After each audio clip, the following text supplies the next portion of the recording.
It is dawn on December 19th, 1944, and the forest east of Bastogne is silent in a way that feels unnatural. Snow has settled thick on the pine branches, muffling every sound except the occasional crack of a frozen bough giving way under its own weight. Then, from somewhere deep in the tree line, a new noise begins. It starts as a low vibration in the ground before it becomes audible, a grinding metallic growl that rolls through the forest like distant thunder. Men in foxholes along the American line lift their heads. They have heard rumors for 2 days now, whispered accounts of a massive German attack somewhere to the north, but nothing has confirmed it. Now they do not need confirmation. Out of the mist come the shapes, angular and dark against the white, moving with a deliberate, unhurried menace. Panzers, dozens of them, engines roaring, tracks churning the snow into black slush, advancing directly towards a small Belgian crossroads town that most of these soldiers have never heard of before this week. Bastogne is not a place of any obvious strategic grandeur. It has no factories worth capturing, no bridges of legendary importance, no natural fortress walls. What it has is roads. 7 of them converge on the town like spokes on a wheel, threading through the Ardennes forest in every direction, and in December 1944, in a region where thick woodland and steep, narrow valleys make off-road movement for tanks and lorries almost impossible, those roads are worth more than gold. Whoever holds Bastogne holds the ability to move armor, fuel, and men through this corner of Belgium. Whoever loses it will be forced into the trees, into the mud and snow, crawling forward at a fraction of the speed the German plan demands. This is why, in the last significant German offensive of the Second World War on the Western Front, an assault built entirely around speed, momentum, and a desperate gamble to reach the Belgian port of Antwerp before the Allies could recover, Bastogne becomes the single point on which everything threatens to jam. What is about to unfold in the fields and forests around this small town is not simply another battle. It is the moment the German war machine, for all its remaining ferocity, runs directly into a wall it cannot smash, freeze, or bypass, and the story of how that happened is a story of tanks that should have won and did not.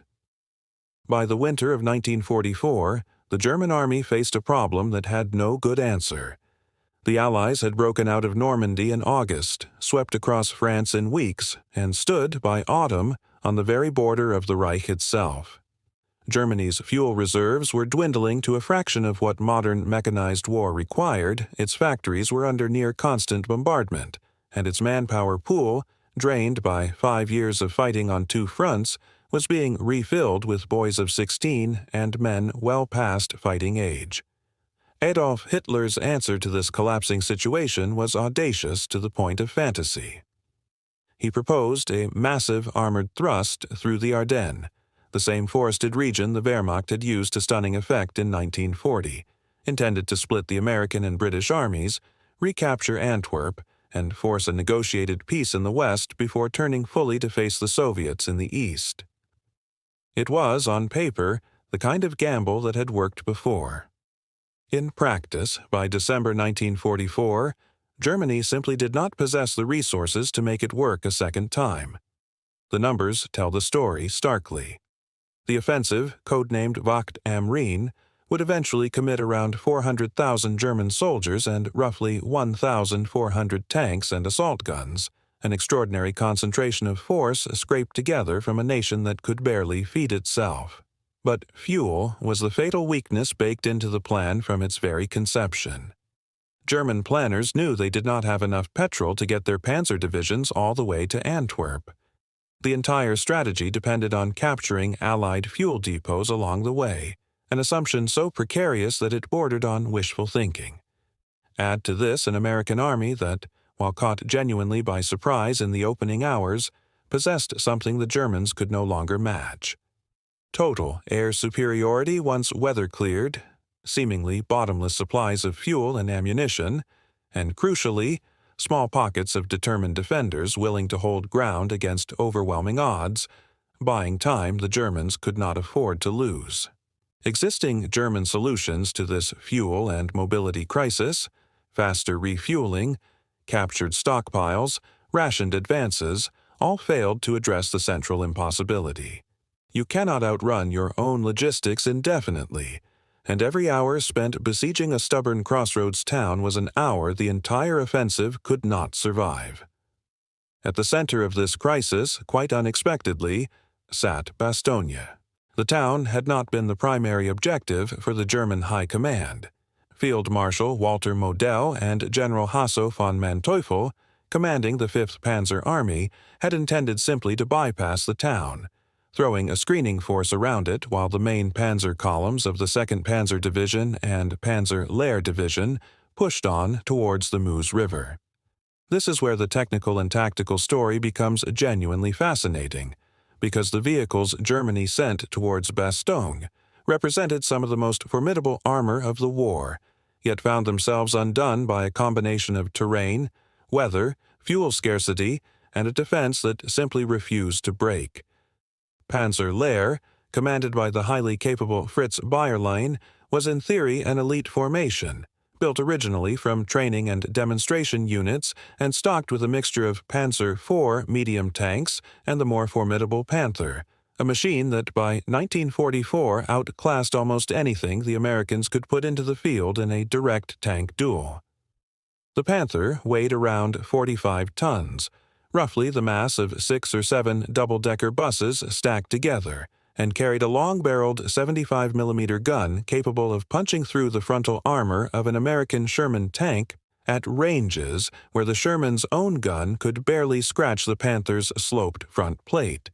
Its armor, angled at roughly 55 degrees on the glacis plate, was a masterpiece of applied physics, designed so that incoming shells were far more likely to deflect than penetrate. Manufactured primarily at the MAN Works in Nuremberg and by Daimler-Benz, production numbers for the Panther by late 1944 remain slightly uncertain due to the chaos of the collapsing German war economy, but historians estimate several thousand had been built by the time of the Ardennes offensive, though never enough and never fast enough to replace losses on multiple fronts. Alongside Panzer Lehr came elements of the 2nd Panzer Division, a formation with a distinguished, if by now much depleted, combat record stretching back to the invasion of Poland. Its tank park by December 1944 was a patchwork rather than a uniform force, a reflection of Germany's strained production lines.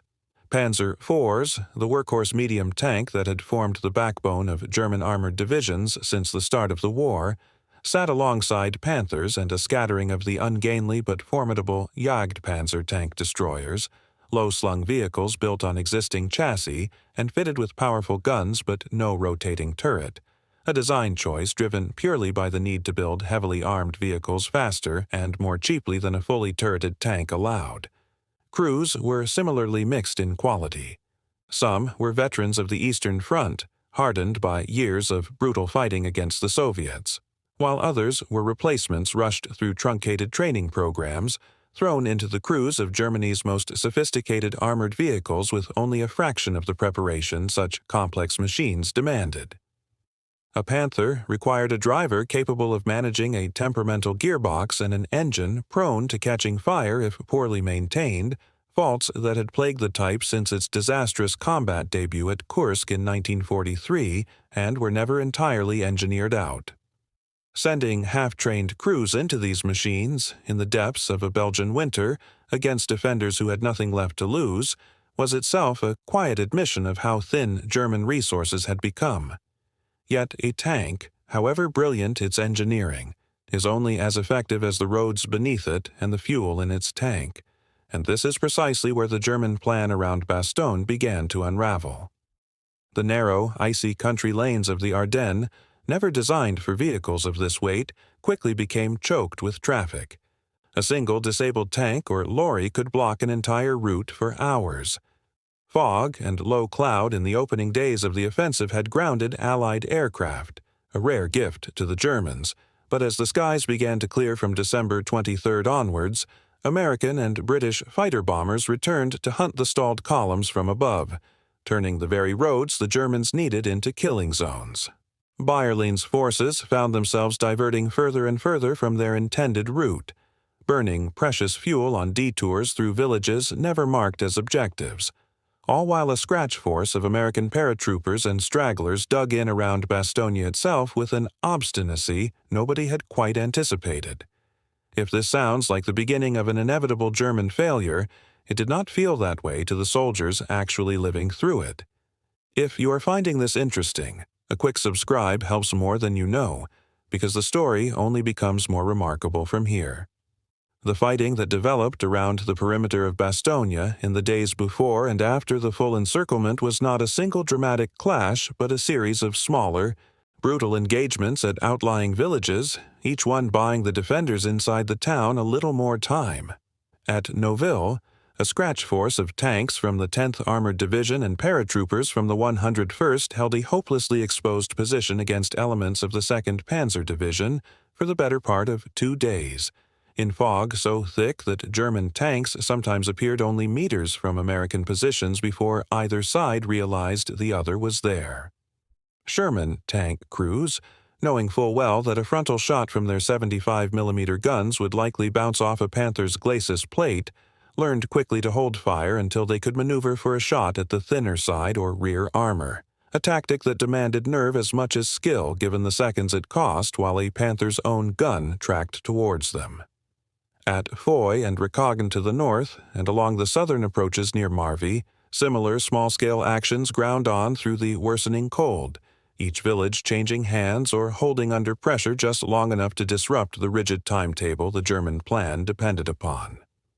Elements of the American 101st Airborne Division, rushed into Bastogne by lorry in the days before the German ring closed, along with survivors of shattered units retreating from the initial onslaught, found themselves encircled by December 21st, cut off entirely from resupply and reinforcement. What followed has become one of the defining episodes of the American war in Europe, not because of any single decisive tank battle, though there were plenty of desperate, close-range engagements along the perimeter at places like Neuville and Foy, but because of sheer, grinding refusal to yield. When German forces sent an ultimatum demanding surrender on December 22nd, warning of the total destruction awaiting the garrison if it refused, the American commander of the encircled forces, Brigadier General Anthony McAuliffe, is famously recorded as replying with a single word, "Nuts." The response, blunt to the point of surrealism, captured a broader truth about the defense of Bastogne. It was not going to break through negotiation, intimidation, or the mere threat of overwhelming force. It would have to be physically ground down, tank by tank, foxhole by foxhole, in temperatures that regularly fell below -15 degrees Celsius, cold enough to freeze the oil in weapons and the blood in wounds before medics could reach them. The psychological dimension of this siege cut in directions the German planners had not expected. German infantry and panzer crews, exhausted from days of continuous movement and combat, began to encounter an enemy that, rather than collapsing under pressure as intelligence assessments had predicted, seemed to grow more determined the longer the encirclement continued. Meanwhile, for the besieged Americans, cut off from resupply, low on ammunition, without adequate winter clothing for many units, and enduring a merciless artillery bombardment on Christmas Eve that killed dozens in the town itself, morale held not because circumstances were tolerable, but because withdrawal was not physically possible. Supply, or the almost total absence of it, shaped every hour of life inside the perimeter. Artillery shells were rationed to a handful per gun per day for stretches of the siege. Medical supplies ran desperately short as casualties mounted, and it was only on December 23rd, once the weather finally broke, that Allied transport aircraft were able to drop supply canisters by parachute, a moment many survivors later described as the first tangible sign that the outside world had not forgotten them. Records from this period remain genuinely patchy in places, particularly regarding exact casualty figures on the German side and precise ammunition counts within the perimeter, and any honest account of the siege must acknowledge that some details, the exact strength of German units at specific moments, the precise number of tanks committed to individual assaults, remain the subject of ongoing historical debate rather than settled fact. Comparing the German effort at Bastogne to the wider Allied and American response reveals just how badly the operational maths had failed the Wehrmacht. American forces, initially caught off guard, demonstrated a capacity for rapid reorganization that the German plan had not accounted for. General George Patton's Third Army, positioned to the south, executed one of the more remarkable logistical feats of the war, wheeling 90 degrees and driving north in a matter of days to relieve Bastogne, an achievement that required moving over 100,000 men and their vehicles across icy roads in winter conditions on extremely short notice. This stood in sharp contrast to the German logistical situation, where fuel shortages meant that some panzer units were reduced to towing broken-down vehicles rather than abandoning them, desperate not to lose irreplaceable armor even as the offensive's timetable collapsed around them. In terms of material, the German Panther and the newer, monstrously armored King Tiger, weighing close to 70 tons and armed with an even larger 88mm gun, individually outclassed the standard American Sherman tank in almost every measure of armor and firepower. But American forces compensated with sheer numbers, with increasingly effective anti-tank guns and, from Christmas Day onwards, with air power that German forces, lacking any meaningful equivalent air cover of their own by this stage of the war, simply could not counter. Where a single Panther might destroy several Shermans in an exchange of fire, it took only one well-placed American fighter bomber or one Sherman flanking through terrain unsuited to the Panther's slow turret traverse to even the odds.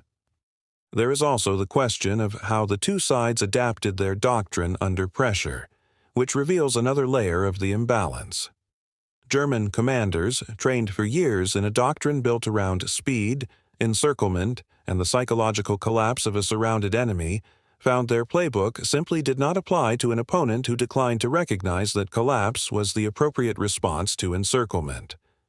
American forces, by contrast, had spent the preceding months in France and Belgium learning, sometimes at painful cost, how to fight combined arms actions against exactly this kind of German armor, and by December 1944, infantry units around Bastogne were making increasingly effective use of bazookas and towed anti-tank guns in close terrain, weapons that could not match a Panther's firepower in the open but which, fired from concealed positions in village rubble or forest edges at short range, could cripple tracks or engine decks even on Germany's heaviest vehicles. It was rarely a fair fight in terms of individual vehicle capability, but it was, again and again, a fight the defenders found ways to win anyway.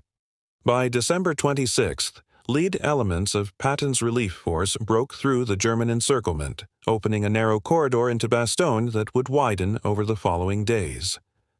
The town had held. It had not held cleanly or without immense cost, and the fighting around its perimeter would continue into January as the wider Allied counteroffensive pushed the Germans back to their starting lines. But the crucial strategic fact was now unavoidable.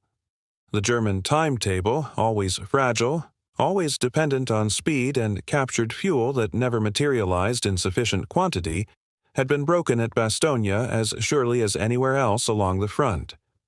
The impact of this failure extended far beyond the immediate battlefield. Materially, the Ardennes offensive cost Germany irreplaceable tanks, aircraft, and trained soldiers at a point in the war when replacement of any of these had become almost impossible. Estimates of German losses vary considerably depending on the source and the exact period measured, but most historians place German casualties for the entire Battle of the Bulge, of which Bastogne was the pivotal episode, somewhere in the region of 80 to 100,000 men, alongside the loss of several hundred tanks and assault guns that Germany's shattered industrial base could no longer replace. The psychological effect may have mattered even more than the material one. This had been intended as a war-altering blow, a demonstration that Germany still possessed the offensive capacity to force the Allies to the negotiating table. Instead, it demonstrated the opposite with brutal clarity, that even Germany's most capable remaining armored formations, equipped with tanks individually superior to anything the Americans could field, could be halted, encircled, and ultimately defeated by determined defense, superior logistics, and total air dominance once the weather cleared. Surviving vehicles from the battle can still be seen today. A Sherman tank stands as a memorial in Bastogne itself, and preserved Panthers and King Tigers can be found in museum collections across Europe and America. Silent now, their guns pointed at nothing, monuments to an offensive that consumed everything Germany had left to give. So return for a moment to that forest at dawn, the growl of engines rolling through the snow, the dark shapes of panzers advancing on a town most of the men fighting for it had never previously heard of. What happened at Bastogne was not a single dramatic tank battle that decided the war in an afternoon. It was something slower and, in its way, more devastating. A demonstration that even the finest armor, the thickest steel, the most powerful guns rolling across Europe in December 1944 meant nothing without fuel to move them, roads to carry them, and time that Germany simply did not have. The panzers came for Bastogne with speed as their only true weapon, and speed was the one thing the Ardennes, the winter,